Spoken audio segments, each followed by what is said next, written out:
صوبہ پنجاب اور صوبہ سندھ کے درمیان یہ تنازع شروع ہوا۔ ستلج ویلی پروجیکٹ کے تحت دریائے ستلج پر 3 براجوں کا منصوبہ بنا۔ فیروز پور ہیڈ ورکس، اس سے نیچے سلیمان کی ہیڈ ورکس، اور پھر اس سے نیچے اسلام ہیڈ ورکس، اور صوبہ سندھ میں سکھر بیراج۔ یہ جب 1921 میں یہ حکومت برطانیہ نے یہ منصوبے بنائے تو تب چونکہ دریائے ستلج، دریائے راوی، چناب، جہلم، چونکہ یہ دریائے سندھ کے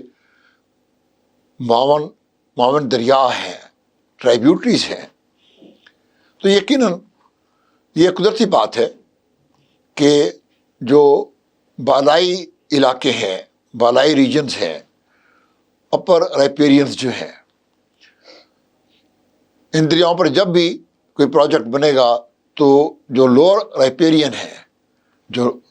زیرین علاقوں کے رہنے والے لوگ ہیں، ان میں یہ شکوک و شبہات پیدا ہوں گے کہ آیا کہیں ہمارا جو پانی ہے اس میں تو کہیں مداخلت نہیں ہو رہی۔ اب چونکہ صوبہ سندھ جو ہے وہ لوور رائپیرین ہے، دریائے سندھ کے بالکل اینڈ پر ہے، جبکہ جو معاون دریا ہیں وہ پنجاب میں سے گزرتے ہیں، ستلج، راوی، چناب، جہلم، سندھ بھی پنجاب سے گزرتا ہے۔ تو جب بھی ان پروجیکٹس کے اوپر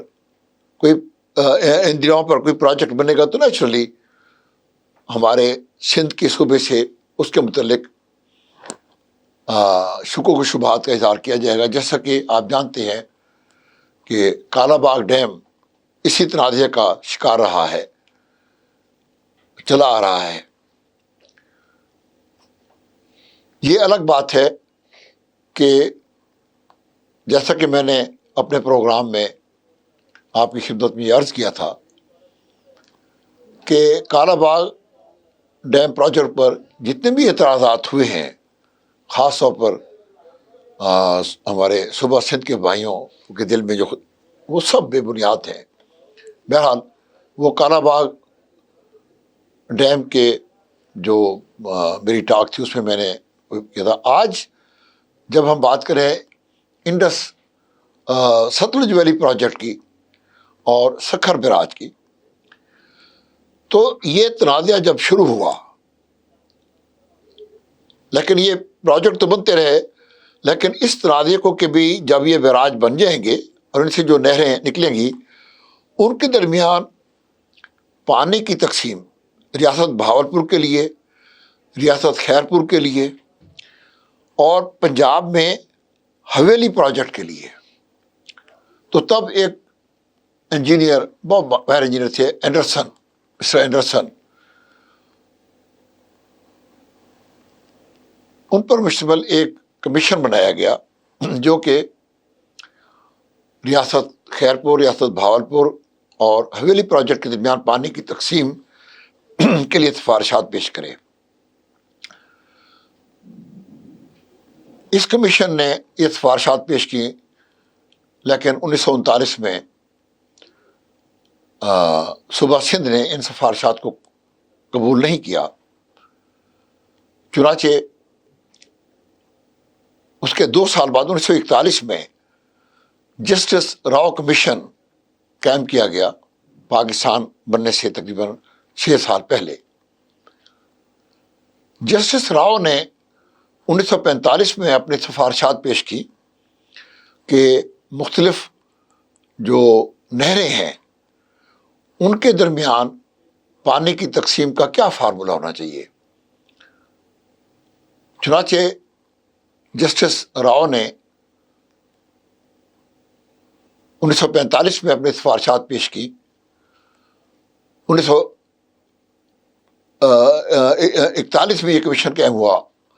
اور اس کمیشن کی سفارشات پر 1945 میں صوبہ سندھ اور صوبہ پنجاب کے جو چیف انجینئر تھے انہوں نے ایک معاہدے کا ایک مسودہ تیار کیا، لیکن 1947 میں ملک تقسیم ہونے کی وجہ سے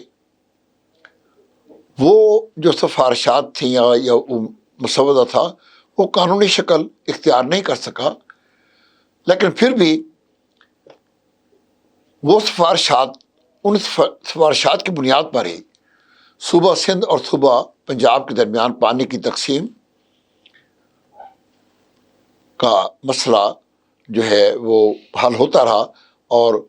فیصلے ہوتے رہے انہی سفارشات کی، جسٹس راؤ کمیشن کی سفارشات کی بنیاد پر اور ان دو انجینئرس نے جو معاہدہ کیا اس کی بنیاد پر۔ پھر ہوا یہ کہ 1960 میں جنرل ایوب خان صاحب نے یہ ظلم کیا کہ انہوں نے 3 مشرقی دریا ستلج، راوی اور بیاس انڈس واٹر ٹریٹی کے تحت مکمل طور پر انڈیا کے حوالے کر دیے۔ اب ان 3 دریاؤں میں سالانہ تقریباً 33-34 ملین ایکڑ فٹ پانی آتا ہے، جس میں سے پاکستان میں جو جب یہ دریا بہتے تھے تو ان میں سے تقریباً 24-25 ملین ایکڑ فٹ پانی آتا تھا پاکستان میں، جو آگے چل کر دریائے سندھ میں شامل ہو جاتا تھا۔ یعنی ان میں سے جو نہریں نکالی گئی تھیں، فیروز پور ہیڈ ورکس، پھر اس کے نیچے سلیمان کی ہیڈ ورکس اور اسلام ہیڈ ورکس پر جو نہریں نکالی گئی تھیں، ان سے جو پانی بچتا تھا وہ دریائے سندھ میں جاتا تھا۔ تو یہ انڈس واٹر ٹریٹی کے تحت 3 مشرقی دریا انڈیا کے حوالے کرنے سے یہ صوبوں کے درمیان پانی کی تقسیم کا جو مسئلہ تھا وہ بہت سنگین ہو گیا۔ اس پر صوبہ سندھ سے یقیناً احتجاج کیا گیا، آواز اٹھائی گئی، لیکن بات یہ ہے کہ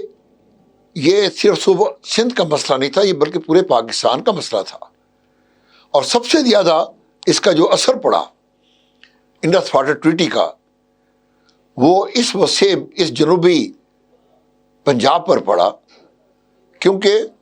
ستلج اور راوی سے 11 بڑی نہریں، میں نے پچھلی جو ٹاک تھی اس میں نے بتایا تھا کہ 11 بڑی نہریں نکلتی تھیں، جو کہ ضلع قصور سے لے کر ضلع رحیم یار خان تک، وسطی پنجاب سے لے کر اور جنوبی پنجاب کے آخری حصے تک یہ نہریں پنجاب کو سیراب کرتی تھیں۔ تو ان کا جو اوریجنل جو سورس تھا، جو اصل جو اس کا منبع تھا، جو وسیلہ تھا، وہ دریا انڈیا کے حوالے کر دیے گئے۔ تو یہ جو پانی کی تقسیم کا مسئلہ تھا اور پیچیدہ ہو گیا۔ چنانچہ 1968 میں اختر حسین کمیشن، اختر حسین جو کہ مغربی پاکستان کے گورنر تھے، ان کی سربراہی میں ایک کمیشن بنایا گیا کہ صوبوں کے درمیان پانی کا مسئلہ کیسے حل کیا جائے۔ اختر حسین کمیشن نے 1970 میں، جون 1970 میں اپنی سفارشات پیش کی، لیکن ہوا یہ کہ چند ماہ کے بعد 1 یونٹ توڑ دیا گیا جنرل یحییٰ خان نے، اور 1 یونٹ کی بجائے 4 صوبے جو ہے وہ مارد وجود میں آ گئے۔ اور پھر اس کے بعد آپ جانتے ہیں کہ ملک جو ہے وہ سیاسی، اپنی تاریخ کی سنگین ترین سیاسی بحران کا شکار ہوا، اور جس کا یہ ایک المناک، نہایت ہی المناک نتیجہ جو نکلا کہ مشرقی پاکستان ہم سے جدا ہو گیا 1971 میں۔ تو ان سیاسی حالات کی وجہ سے اختر حسین کمیشن جو ہے اس کی جو سفارشات ہیں وہ پھر مطلب ہے کہ ایریلیونٹ ہو گئی، غیر متعلق ہو گئی، کیونکہ 4 صوبے مارد وجود میں آ گئے۔ پہلے تو 1 یونٹ تھا، پورا مغربی پاکستان تھا، ایک ہی صوبہ تھا۔ اختر حسین کمیشن کی جو سفارشات تھیں وہ مغربی پاکستان یا ایک صوبے کے حوالے سے تھیں، لیکن جب 1 یونٹ ختم ہو گیا، 4 صوبے بن گئے، تو معاملہ جو تھا اس کا جو سکوپ ہے، اس کی ٹرم آف ریفرنس بدل گئیں۔ چنانچہ 1972 میں جسٹس فضل اکبر کمیشن قائم کیا گیا بھٹو صاحب کی دور میں۔ تو جسٹس فضل اکبر نے اپنی سفارشات پیش کی، جس میں انہوں نے کچھ جو ہے، یہ چونکہ ٹیکنیکل باتیں ہیں، تو انہوں نے یہ سفارشات پیش کی کہ جو نہروں کے جو تاریخی جو ان کے فلوز ہیں، جو ان کو پانی ملتا ہے، اس کو انہوں نے تحفظ دیا، اور کچھ اور سفارشات بھی پیش کی جو کہ ٹیکنیکل نیچر کی ہیں بہرحال۔ لیکن اس وقت کی حکومت نے جسٹس فضل اکبر کمیشن کی رپورٹ پر عمل نہیں کیا، اس خدشے سے کہ اگر ان سفارشات پر عمل کیا گیا تو سندھ میں ان کا جو ایک سیاسی کارڈ ہے یا جو سیاسی ان کی پوزیشن ہے، اس پر اثر پڑے گا۔ تو اس وقت کی حکومت نے، بھٹو صاحب کی حکومت نے، جسٹس فضل اکبر کمیشن کی رپورٹ کو شیلف میں بند کر دیا اور اس پر عمل نہیں ہوا۔ اگر اس پر عمل کر دیا جاتا تو شاید پاکستان میں مزید ڈیم بھی بنتے، مزید ڈیمز کے لیے راہ ہموار ہو جاتی، لیکن وہ نہیں ہوا۔ پھر اس کے بعد یہ ہوا کہ جنرل ضیاء الحق کی حکومت کے دور میں 1983 میں اس وقت کے چیف جسٹس عبدالحلیم کی قیادت میں، ان کی سربراہی میں ایک کمیشن قائم ہوا، جس کے ارکان میں 4 صوبائی حکومتوں کے چیف جسٹس صاحبان اس میں شامل تھے۔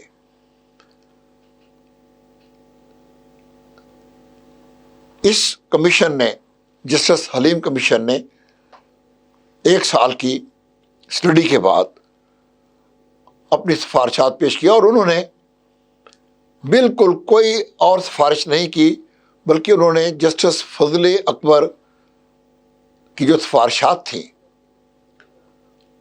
انہیں کو ہی دوبارہ انہوں نے ریکمینڈ کیا کہ ان بنیادوں کے اوپر پانی کی تقسیم ہونی چاہیے۔ لیکن ہوا یہ کہ اس کے بعد بھی، جسٹس حلیم کمیشن کی رپورٹ کے بعد بھی 8 سال گزر گئے، اور 8 سال کے بعد 1991 آ گیا۔ 1991 میں اس وقت کی حکومت نے، میاں نواز شریف صاحب کی حکومت تھی، وہ وزیر اعظم تھے،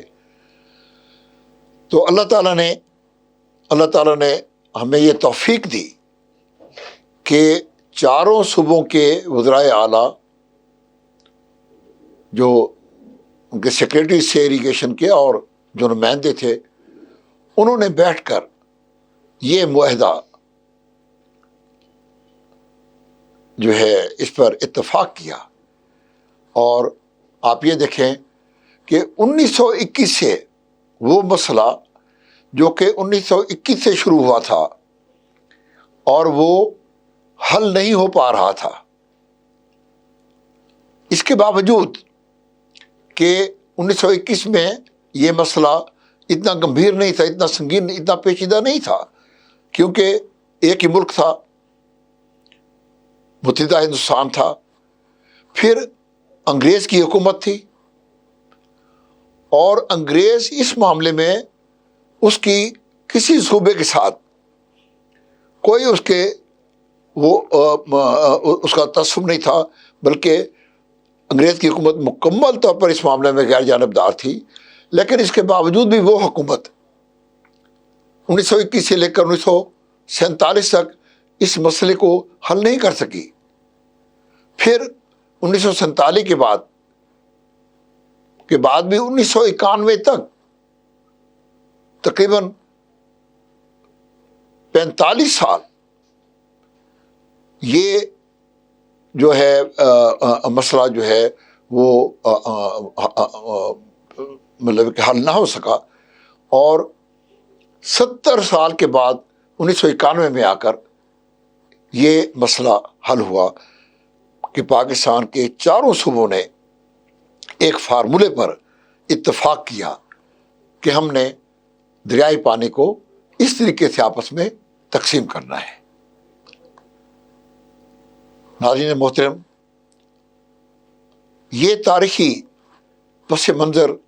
بتانے کا مطلب یہ تھا کہ آپ کو یہ بتایا جائے کہ یہ کتنی بڑی کامیابی تھی، یہ کتنی بڑی ہماری کامیابی تھی اس وقت کی حکومت کی، اور کتنا بڑا احسان تھا کہ وہ مسئلہ جسے انگریز برٹش انڈیا حل نہ کر سکا، وہ اگرچہ مسئلہ پیچیدہ سے پیچیدہ ہوتا گیا. انڈس واٹر ٹریٹی کے بعد، ملک کی تقسیم کے بعد پھر انڈس واٹر ٹریٹی ہو گئی، تو یہ مسئلہ زیادہ پیچیدہ اور زیادہ مشکل ہوتا گیا. لیکن اس کے باوجود بھی یہ مسئلہ 1991 میں حل ہو گیا، جس کا کریڈٹ یقیناً بہت بڑا کریڈٹ اس وقت کی حکومت کو جاتا ہے. میاں نواز شریف کی حکومت تھی. میں ایک انجینئر ہوں، میں ایک ریٹائرڈ انجینئر ہوں. میرا کسی سیاسی پارٹی سے کوئی تعلق نہیں ہے، لیکن میں یہ سمجھتا ہوں کہ میاں نواز شریف کی حکومت کا یہ ایک بہت بڑا احسان ہے اور اعزاز ہے کہ وہ مسئلہ جو کہ 70 سال سے نہیں حل ہو رہا تھا وہ انہوں نے حل کیا. اور اس کے بعد چاروں صوبے جو ہے وہ ایک فارمولے کے اوپر متفق ہو گئے. یہ تو ہے اس معاہدے کی اہمیت. اب آپ کو میں یہ بتانا چاہوں گا کہ اس معاہدے کے تحت صوبوں کے اور پاکستان کے حصے میں کیا فوائد آئے، یا کیا اس معاہدے کی جو اہم شقیں ہیں وہ کیا ہیں. اس معاہدے کی جو سب سے ایک اہم شق ہے وہ تو یہ ہے کہ 1977 سے لے کر 1982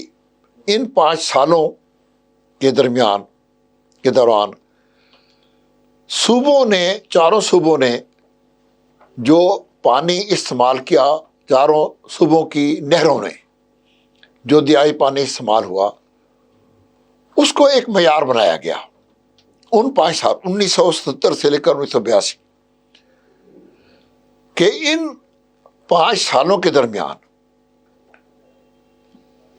چاروں صوبوں کی نہروں میں جو پانی گیا ہے اور جو پانی کنزیوم ہوا ہے اس کو ایک پیمانہ قرار دیا گیا کہ یہ جو پانی ہے جو صوبہ پنجاب نے استعمال کیے، جو صوبہ سندھ نے، KPK نے اور بلوچستان نے، جب بھی دریاؤں میں پانی اویلیبل ہوگا اتنا پانی، تو اسی تقسیم سے، اسی تناسب سے صوبوں کے درمیان پانی تقسیم ہوگا. ایک تو یہ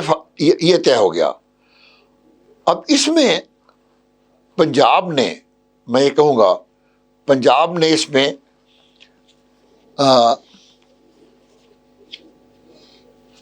قربانی دی چھوٹے صوبوں کے لیے.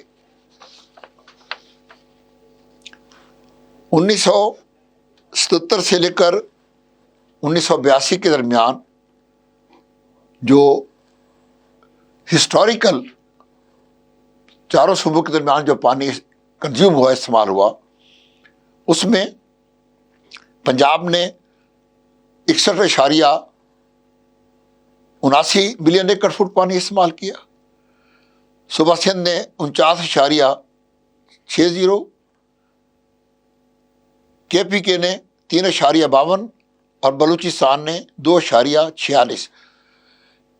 یہ 117.35 ملین ایکڑ فٹ پانی جو ہے اس کو بیس بنایا گیا کہ ہمارے دریاؤں میں اتنا پانی ہوگا تو وہ اس تناسب سے جو ہے وہ چاروں صوبوں میں تقسیم ہوگا. لیکن پنجاب نے یہ معاہدہ کرتے ہوئے قربانی دی اور 61.79 ملین ایکڑ فٹ کے بجائے 55.94 ملین ایکڑ فٹ پانی لینا قبول کیا. یعنی تقریباً 6 ملین ایکڑ فٹ پانی پنجاب نے قربانی دی. کس کے لیے؟ چھوٹے صوبے کے پی کے اور بلوچستان کے لیے. یہ کتنے بڑے دکھ کی بات ہے, کتنے بڑے دکھ کی بات ہے کہ اس کے باوجود پنجاب کو غاصب کہا جاتا ہے. پنجاب پر یہ الزام لگایا جاتا ہے کہ اگر کالا باغ ڈیم بن گیا تو پنجاب اس میں سے پانی چوری کرے گا. یہ کس قدر لاگو اور کس قدر غیر حقیقی, اور میں تو یہ کہوں گا کہ بےہودہ, انتہائی بےہودہ, المناک بات ہے یہ کہ جس پنجاب نے 5.85 ملین ایکڑ فٹ پانی کی منظوری کی قربانی دی, جبکہ سندھ نے 0.84 ملین ایکڑ فٹ کی قربانی دی, جو ہسٹوریکلی سندھ کا حصہ بنتا تھا 49.60, جبکہ ایکارڈ کے تحت اسے 48.76 ملین ایکڑ فٹ پانی جو ہے وہ دیا گیا. تو پنجاب نے تقریباً 5.85 ملین اور صوبہ سندھ نے 0.84 ملین ایکڑ فٹ کی قربانی دی بلوچستان اور کے پی کے لیے. بہرحال بڑے بھائی ہیں, بڑا بھائی ہمیشہ قربانی دیتا ہے, دینی بھی چاہیے, ہونا چاہیے چھوٹے بھائی کے لیے. لیکن بات یہ کہ اگر اس کو اپریشیٹ نہ کیا جائے, اگر اس کو تسلیم نہ کیا جائے, اگر اس کا انکار کیا جائے اور بلکہ اس کے باوجود بھی بڑے بھائی کو متون کیا جائے, تو یہ بہت دکھ کی بات ہے, بہت المناک بات ہے. بہرحال ایک تو یہ ہو گیا کہ نہری پانی کہ اگر ہمارے دریاؤں میں 117.35 ملین ایکڑ فٹ پانی آئے گا, ویسے ہمارے جو دریا ہیں ان میں تقریباً 140 on the average 140 million acre feet پانی آتا ہے سالانہ. کبھی 180-190 تک پہنچ جاتا ہے, کبھی 100 سے بھی کم رہ جاتا ہے جب خشک سالی ہوتی ہے, بارشیں نہیں ہوتی.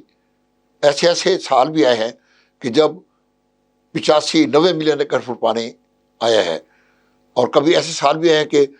180-190 تک 199 ملین ایکڑ فٹ تک بھی پانی آیا, جب سیلاب, بہت زیادہ سیلاب آئے, بڑی تباہیاں بھی ہوئی. اینی تو ایک تو یہ طے ہو گیا. اس کے بعد دوسرا جو کلاس تھی, شک جو تھی, وہ یہ اس میں یہ طے ہوا کہ یہ پانی جو ہے اس کے بعد دریاؤں میں, ہمارے دریاؤں میں جو فالتو پانی ہوگا وہ کیسے تقسیم ہوگا. جب کوئی بنیں گے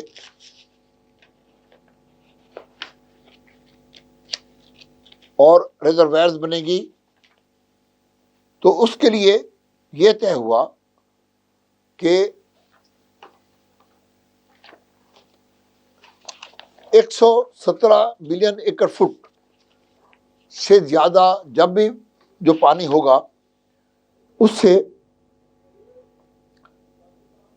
ڈیم بنائے جائیں گے، ریزروائر بنائی جائیں گی، اور اس کے لیے یہ طے ہوا کہ جو ایڈیشنل پانی، جو فالتو پانی ہوگا، جو ڈیم بنیں گے، جو سٹوریجز بنے گی، اس میں پنجاب کا حصہ 37% ہوگا، سندھ کا بھی 37% ہوگا، KPK کا 12% اور بلوچستان کا 14%۔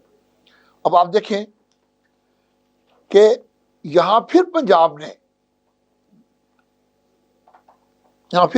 نے قربانی دی، اور حالانکہ ہمارا جو حصہ بنتا تھا وہ پنجاب کا بنتا تھا 47.67%، جو ایریا ہے، جو پنجاب کا جو ایریا ہے، اور جس میں مطلب ہے کہ چونکہ پنجاب سب سے بڑا صوبہ ہے، اور پنجاب کی جو ایگریکلچر ہے، یعنی گندم ہو یا کپاس ہو، وہ تقریباً 70% جو ہے وہ پنجاب میں ہوتی ہے، باقی 30%، کوئی 20-25% صوبہ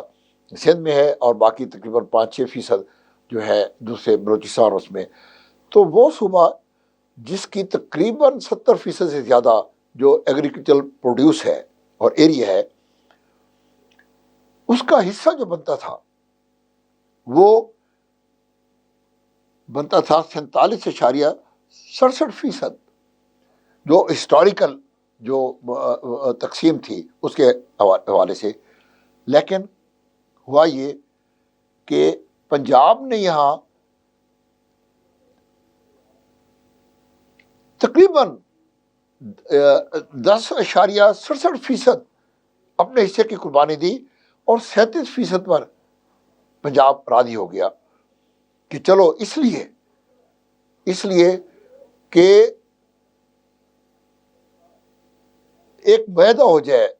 تاکہ آگے ڈیم بن سکے،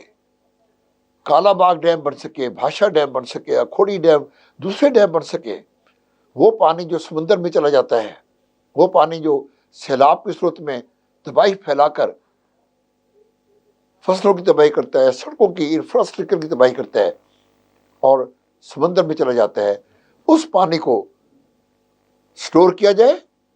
ڈیم بنائے جائیں، بجلی پیدا کی جائے، سیلابوں کو کنٹرول کیا جائے۔ تو یہ صرف اس مقصد کے لیے پنجاب نے یہ قربانی دی کہ اپنے حصے سے 47.67% کی بجائے 37% پر پنجاب راضی ہو گیا۔ حالانکہ پنجاب بہت بڑا صوبہ ہے، سندھ اس کے مقابلے میں بہت چھوٹا ہے۔ سندھ کا جو رقبہ ہے پنجاب کے رقبے کا تقریباً 1/4 جو زیر کاشت رقبہ ہے، پنجاب کا تقریباً اس کا 1/4 زیادہ 1/3 ہے۔ لیکن پنجاب نے اس چیز کی قربانی دی اور اپنا وہ جو تھا حصہ سندھ کو دے دیا، اور 37% پر راضی ہوا، اور سندھ کو بھی 37% جو ہے ایڈیشنل جو سٹوریجز ہیں، ڈیمز ہیں، حصہ دیا گیا۔ یہ کتنی بدقسمتی کی بات ہے۔ یہ میں اس کے جو ہمارا سیکنڈ پارٹ ہے، اس میں یہ بتاؤں گا کہ یہ اتنی قربانی دینے کے باوجود اور یہ کامیابی حاصل کرنے کے باوجود ہم کیوں نہ کالا باغ ڈیم بنا سکے، ہم کیوں نہ پچھلے 40 سال کے اندر اور ہم ڈیم بنا سکے۔ حالانکہ اس معاہدے کے بعد، اس واٹر اپورچنمنٹ کارڈ کے بعد تو فوراً ڈیم بننے چاہیے تھے۔ یہ میں اس کی وجوہات میں